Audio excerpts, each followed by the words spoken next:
Chers membres du jury, chers collègues, chers amis, cher Antoine, merci pour votre présence aujourd'hui. Donc avant la séance de questions que j'attends avec impatience et avant le traditionnel pot de soutenance que nous attendons tous avec impatience, je vous dois une présentation rapide de mes travaux et de mes perspectives de recherche que voici donc. Donc mes travaux de recherche s'intéressent à la question du changement climatique,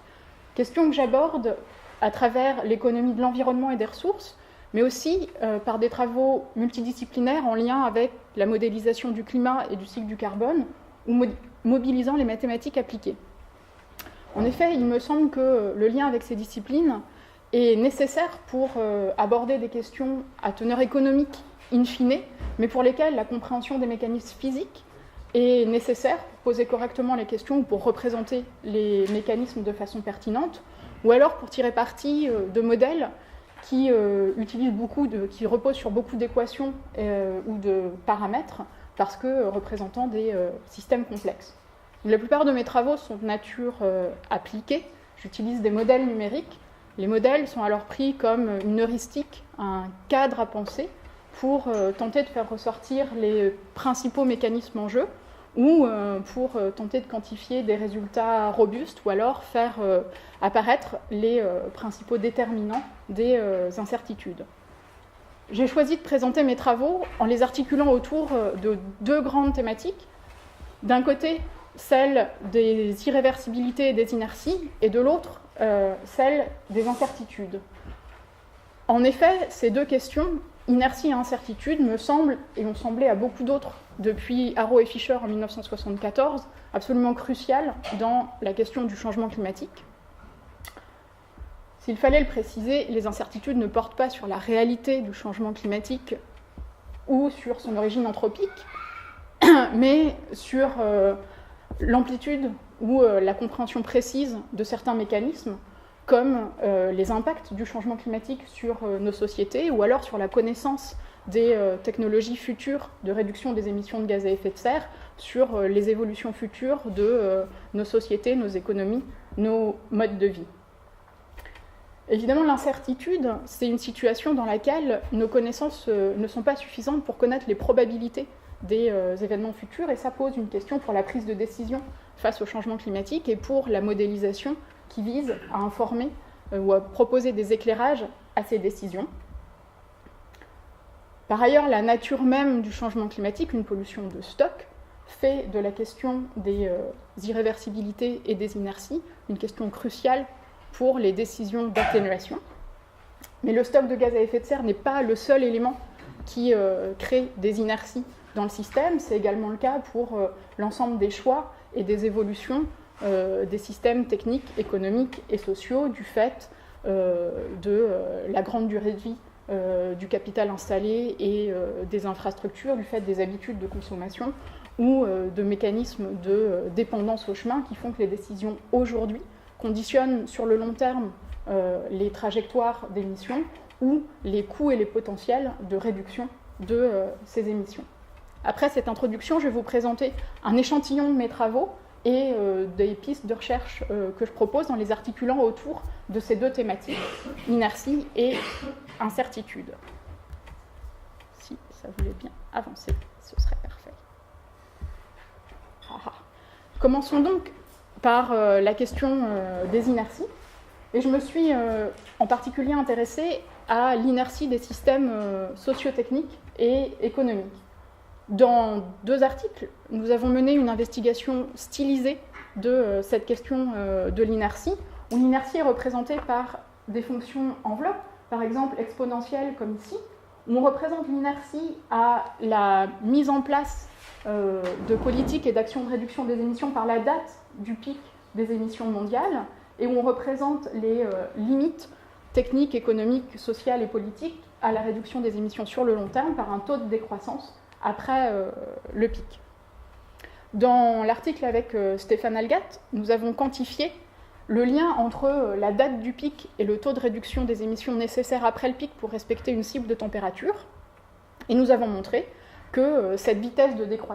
décroissance des émissions nécessaires, elle croît rapidement avec la date du pic. Donc par exemple, si on veut respecter la fameuse cible des 2 degrés, et que le pic des émissions arrive demain, c'est-à-dire en 2020, les émissions doivent ensuite décroître d'à peu près 5% par an. Si le pic est décalé de 10 ans en 2030, le taux de réduction des émissions nécessaires monte à plus de 7% par an.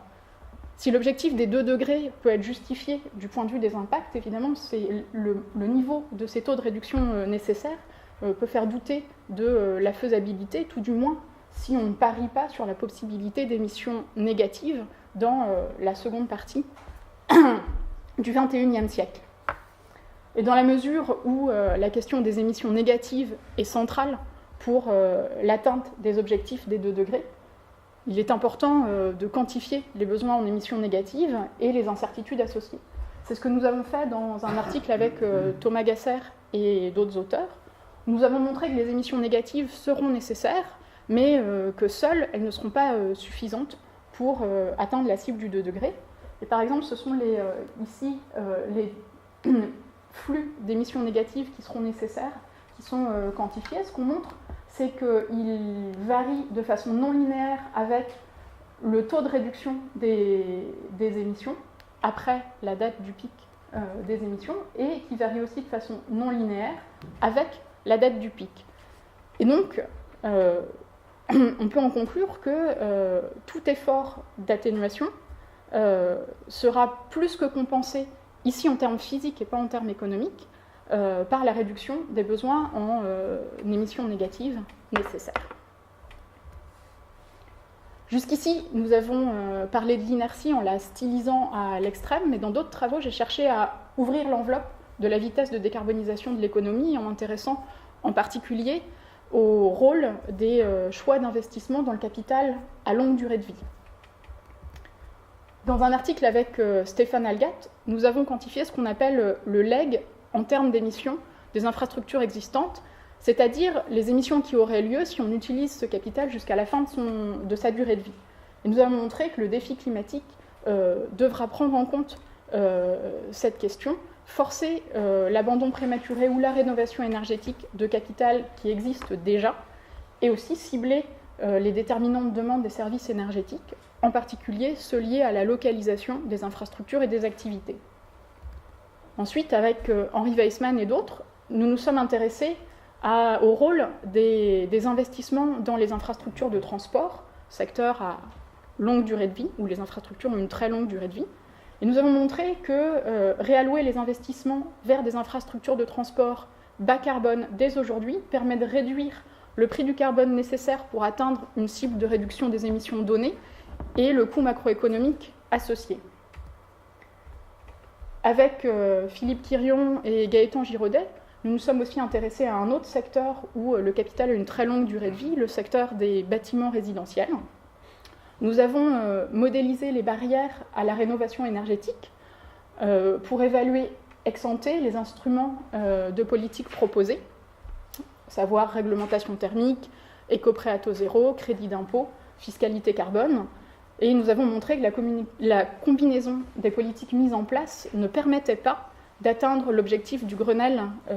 qui fixait de réduire de 38% par rapport à 2008 la consommation d'énergie primaire des bâtiments existants à l'horizon 2020. Mes travaux qui se rattachent à la thématique de l'incertitude ont traité de la prise en compte d'incertitudes multiples sur la croissance, sur les technologies futures, sur les ressources d'énergie fossiles, sur les modes de vie, pour la construction de scénarios socio-économiques, scénarios devant servir à analyser les trajectoires d'émissions et les politiques de réduction de ces émissions.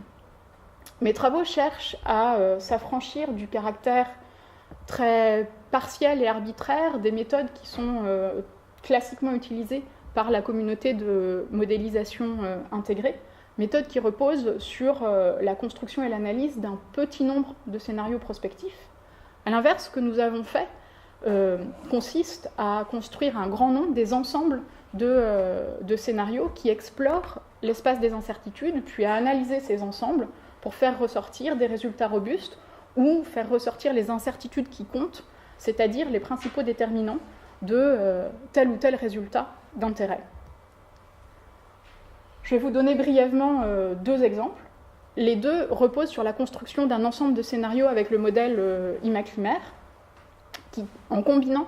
les jeux d'hypothèses, des hypothèses alternatives sur les croissances de la productivité du travail dans différentes régions du monde, sur la disponibilité des technologies bas carbone, leurs coûts et leur potentiel futur, sur les réserves d'énergie fossile, sur l'évolution des comportements de demande d'énergie, etc. Et ici, on représente le résultat de ces scénarios où chaque point est un scénario, avec en ordonnée les émissions cumulées, les émissions de CO2 cumulées, et en abscisse, le PIB par habitant mondial à la fin du siècle. Ce qu'on trouve, c'est que des niveaux d'émissions élevés ne coïncident pas forcément avec des niveaux de croissance élevés. Et en particulier, on peut trouver deux familles de scénarios qui ont des émissions cumulées élevées, mais des croissances relativement faibles. Et on peut remonter aux combinaisons de facteurs incertains qui nous amènent dans cette zone-là de l'espace d'incertitude, donc les familles 2 et 4. Ces combinaisons correspondent à la conjonction d'une grande disponibilité des énergies fossiles, de comportements de demande intensifs en énergie, combinés avec une croissance de la productivité du travail modérée à faible, en conjonction avec une transition démographique lente dans les régions du monde où elle n'a pas encore eu lieu. Une autre application permet de montrer que les facteurs incertains qui déterminent la croissance sous contrainte carbone sont différents de ceux qui déterminent une perte de PIB par rapport à une baseline. Ici aussi, chaque point, que vous ne voyez pas bien, ils sont en gris, est un scénario. Cette fois-ci, un scénario d'atténuation, c'est-à-dire un scénario dans lequel des politiques climatiques sont mises en place pour atteindre une cible donnée de réduction des émissions de gaz à effet de serre. En abscisse, on a la perte de PIB par rapport à la baseline correspondante, c'est-à-dire le scénario dans lequel il n'y a pas de politique climatique, mais où l'ensemble des facteurs incertains ont les mêmes valeurs que le scénario qui nous intéresse. Cette perte de PIB par rapport à une baseline, c'est la mesure du coût macroéconomique de l'atténuation qui est en général donnée par les équipes de modélisation. C'est aussi celle qui est synthétisée dans les rapports du GIEC, par exemple. Et puis en ordonnée, on a le niveau de richesse absolu atteint dans les scénarios d'atténuation. On trouve que le recyclage des revenus de la tarification du carbone, que les hypothèses sur la disponibilité des technologies bas carbone et des ressources fossiles sont ceux qui déterminent le plus la perte de PIB par rapport à la baseline, alors que les hypothèses sur l'efficacité énergétique et sur les comportements de demande d'énergie sont ceux qui déterminent le plus la croissance dans les scénarios d'atténuation. Ce résultat est potentiellement important, car dès lors qu'il ne s'agit plus de réduire les émissions sous contrainte économique, mais de trouver des modèles de développement qui sont compatibles avec une neutralité carbone, les analyses doivent se focaliser sur des mesures pertinentes, en l'occurrence abandonner cette fameuse perte de PIB par rapport à une baseline, et alors les leviers d'action identifiés sont différents. Pour le bilan de mes travaux, j'ai présenté le changement climatique comme une question relevant de l'incertitude knightienne, ce qui représente un défi pour les décisions et pour la modélisation qui vise à fournir des éclairages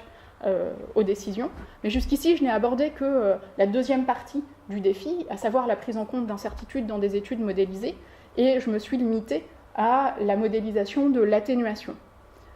Maintenant, je souhaiterais m'intéresser au cadre de décision en incertitude et à la façon dont des ensembles de scénarios peuvent informer ces cadres. Et je souhaiterais également m'intéresser à la représentation des dommages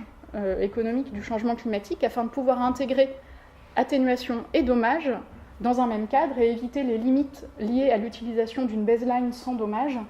que j'ai abordées juste avant. Le deuxième axe de recherche que je propose s'attache à développer des éléments d'évaluation de l'architecture internationale climatique, et en particulier des NDC, c'est les contributions nationales qui sont au cœur de l'accord de Paris. Les analyses de ces NDC y compris des analyses que nous avons menées avec le groupe interdisciplinaire sur les contributions nationales qui a été créé à l'occasion de la COP 21 et dont je fais partie, ont montré un fort décalage entre la faible ambition des réductions à court terme contenues dans les NDC à l'horizon 2030 et les objectifs de long terme de l'accord de Paris qui, eux, sont très ambitieux. C'est le fameux bien en dessous de 2 degrés, voire 1,5 degrés. La faible ambition en termes de réduction des émissions à court terme contenue dans la NDC soulève en particulier 2 questions que j'aimerais aborder. Celle du leg en termes d'émissions du capital installé, mais cette fois-ci à l'horizon 2030, et celle de risques liés à des trajectoires qui nécessiteraient des réductions très rapides après 2030 des émissions et un recours massif à des émissions négatives. La première question, celle du risque d'accroissement du leg en termes d'émissions du capital installé, résulte évidemment de l'irréversibilité des investissements et des longues durées de vie du capital en jeu, comme je l'ai déjà abordé, si bien que tout délai à l'atténuation risque de perpétuer un capital installé à fort contenu carbone et d'exacerber la question de l'abandon du capital existant pour la trajectoire post-2030. Ce que je propose, c'est de quantifier ce leg et d'explorer la question de l'abandon prématuré de capital à partir